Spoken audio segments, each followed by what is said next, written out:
welcome to our YouTube channel. Many different games have leveling systems, from RPGs to multiplayer shooters. The concept isn't quite the same in every game. What is pretty much universal, though, is the existence of a maximum level that you can't go beyond, which is usually something like 30, 50, or 99. However, some developers want to be different and have decided to make the max level in their games much higher. Here are some notable titles that do that. As always, do not forget to like and subscribe. Most Final Fantasy games have a level cap of 99. At launch, this was also the case with Final Fantasy 15. Yet, the cap was later increased to 120 in a patch. It was an interesting change since this game isn't among the longest games in the series and didn't really require a level boost. After all, you don't need to be level 120 to be able to beat the main narrative. That said, there are some optional super bosses in the game that are harder than anything you face during the story. When going against them, the extra 21 levels are helpful.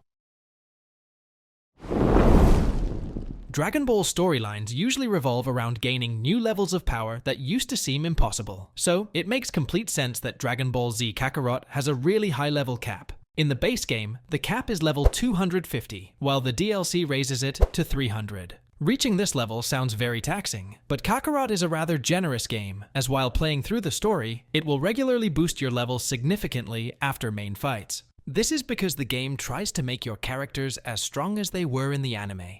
Then, in the Power Awakens DLC, you're regularly given sacred water, which, when you drink it, gives you a significant experience boost. Elden Ring is known for being quite difficult. It's a From Software game after all, so taking advantage of the leveling system is a necessity if you want to get through the whole game. That said, you probably don't need to reach the max level of 713. Once you reach that point, the game becomes pretty easy, as even the bosses are taken out in a few hits. That may seem like a dream for people on their first playthrough, but leveling up to 713 is its own long and very tiresome challenge.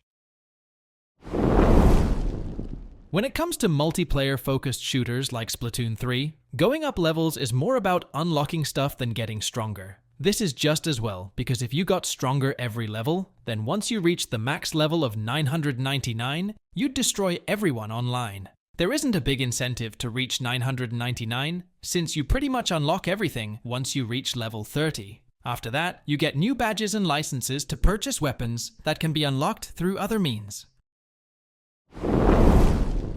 Sometimes, games have a level cap so high that it feels like the developers didn't intend anyone to reach it. This is the case with Rune Factory 3, which has a ridiculous 10,000 level you can reach. To say you can reach it is probably untrue, as it is unclear if anyone has ever made it to that number without cheating. It is certainly not a requirement to beat this simulation RPG. You don't even need to get to the 1000s to finish the game.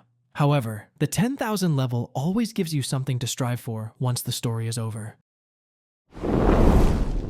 Bethesda didn't include an official level cap in its post-apocalyptic RPG, Fallout 4. The idea is that you can keep leveling up forever. Yet, that isn't really the case, as you can only reach level 65,535.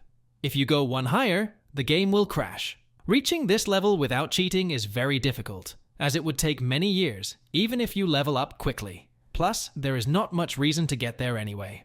After all, the reason you rank up is to increase your special stats, acquire perks, and upgrade those perks. You can do all of that by level 272 in the base game, and it would take until level 286 if you have the DLC due to the inclusion of additional perks.